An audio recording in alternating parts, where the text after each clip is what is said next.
Can you gain muscle and lose fat at the same time?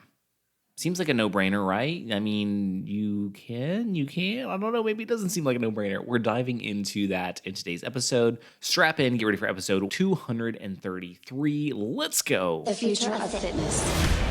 How do you gain muscle mass? Fitness is not complicated. It's simple when you break it down. There's so much information out there. No fads, no diets, just plain simple habits. You're listening to the Bones to Bulk podcast. Hey, welcome to today's episode. My name is Brian Parody, and I will be your host today. And if this is your first time tuning in, welcome to the show. I am so glad you're here. This is going to be a good one because I get asked this all the time. But before we dive in, if you are really ready to take your fitness to the next level, I offer one-on-one coaching, and I highly recommend it if you're kind of struggling with what plan to follow, or if you're struggling with how to eat healthy and you've tried diets and you've failed, because I know all that crap sets you up for failure, and I design a plan customized to you, your lifestyle that will work for you. If you're interested in learning more about that, you can find that at bonestobulk.com/coaching. And you'll have all the details of what it really entails. And I sit down with you on Zoom calls and we hash out a strategy, again, that is catered to you. So definitely go check that out. And I will have that linked in the show notes. With that being said, let's dive in. All right, so I get asked all the time, literally, like it's probably one of the most common questions. Like I get a lot of questions, I do. But is it effective to, lose fat and build muscle at the same time? And not only is it effective, but gaining muscle will also aid in losing fat. So they work hand in hand. So I absolutely recommend doing both at the same time. Now, what that looks like is you're going to have to eat in a deficit. And I know that, I don't know if it's common sense or what it is, but maybe something you've been told says, well, if you want to get muscle, you've got to eat a lot of food. Well, no, you don't. You've got to be eating healthy, good food that's going to nourish the muscles. That's what you have to be doing. And you can do that in a deficit and it still builds your muscles. So if you're trying to lose fat, you've got to eat in a deficit. That's just, you've got to. So I recommend about 500 calorie deficit a day minimum. That's going to put you roughly around losing 1 pound a week. Now, here's where a lot of people get frustrated. You think, okay, I'm going to strength train consistently. I'm going to eat in a 500 calorie deficit a day, and I should see the scale steadily go down each week, right? You may not. You cannot just go off the scale when you're doing this. The reason why is because your body composition is changing drastically. You may not see it drastically all at once, but I promise you it is.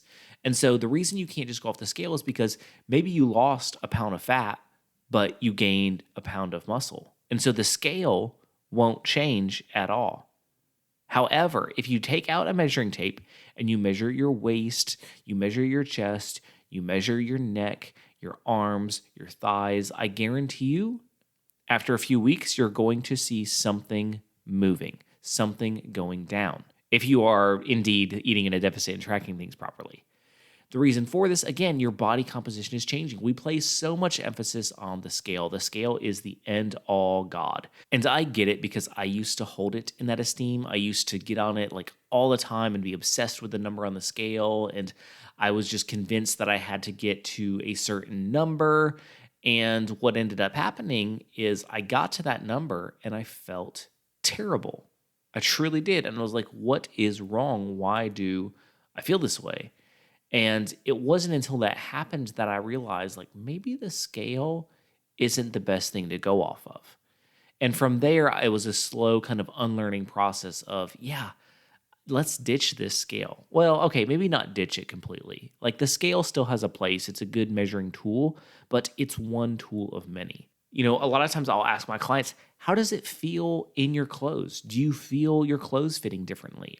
Because that's a big thing. I've got people like, okay, I'm fitting into pants that I haven't been able to wear in years. My shirts are all baggy on me. Like that's a sign that your body composition is changing. And the scale may not be changing with it. I know it seems mind-boggling. If I'm losing fat, why is the scale not moving? Guess what? Eventually the scale will move. Eventually it will. But you've got to give it even more time when you're strength training and when you're losing weight and trust the process. Again, make sure that you are eating in a deficit. Make sure that you are staying consistent. And I promise you, give it time, stick with it. Consistency will win out. It will. It always does. Consistency always freaking wins. If you consistently eat a pack of Oreos and a dozen donuts a day, in addition to all your meals, guess what? You're going to put on weight, and not the good kind.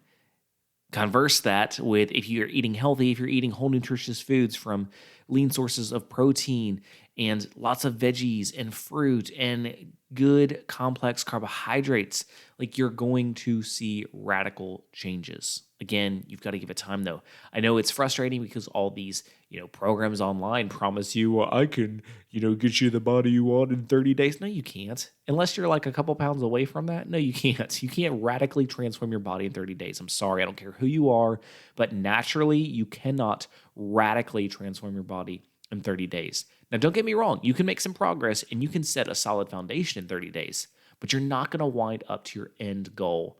Again, unless your goal is only to lose maybe like 5 pounds or something like that, a small goal.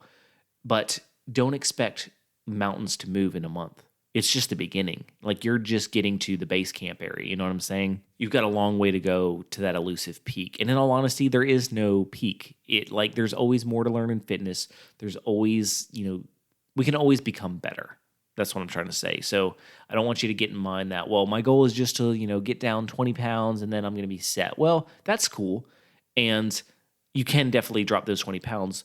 But I bet you that once you get that down, then you'll have a new goal. So my point is just there's always something else that you can strive for around the corner. So I touched on nutrition. The strength training, obviously, you're probably in the gym at least 5 days a week working on gaining that muscle, right? But the food is where it comes in. When I started, I didn't understand the importance of what I ate. I thought it was just about calories. For me, it was the opposite. I couldn't gain weight, and I was eating like 5,000-6,000 calories a day of just junk food, and I wasn't putting on a pound. And while that may sound like what a problem to have, right? It was really frustrating because I was tiny and I was super insecure. And, for me, it was just as hard as, being in the opposite place of needing to lose weight and just not being able to. And then I discovered something. I figured out, what? If I really focus on the type of food I eat and get it from really good sources and give my body the proteins it needs, the carbohydrates it needs, the healthy fats it needs, and I give it in the right amount, crazy things happen because I'm no longer just putting in empty calories that my body is spitting back out. Because here's the thing, when we eat crap like, donuts and Oreos and think of any junk food imaginable, when we eat that stuff, our body is looking for nutrition to pull from it, right? We have to have nutrition in order to function. And it's going to pull out a little bit, but all the excess is just going to either go to fat, or if you have a really high metabolism, it's just going to go out your body. Like it's going to be calories in and calories out. And so you've got to think of what can I give my body that's going to maximize what it can pull from, what it can use, how it can use it. And that's how you should really approach your food. Again, your food is the building blocks of everything. If you're not giving it the right food, it has nothing to build those muscles with. It has nothing to build a good body with. It's just empty calories in and empty calories out. And the more wholesome food you throw at it, the better it's going to do, the better you're going to feel, the better shape you're going to get in. And it's going to take time. I'm not saying it's not, but stick with that, stay consistent, and you're going to just be mind blown about the progress that you make. All right, with that being said, you can find me on any social media platform. I am at Bones to Bulk everywhere. Have a TikTok, Instagram, Pinterest, YouTube, Facebook group, you name it. It is at Bones to Bulk everywhere. And with that being said, remember, whatever walls you're facing, what things you're struggling with, you can overcome any obstacle you set your mind to. You've got this.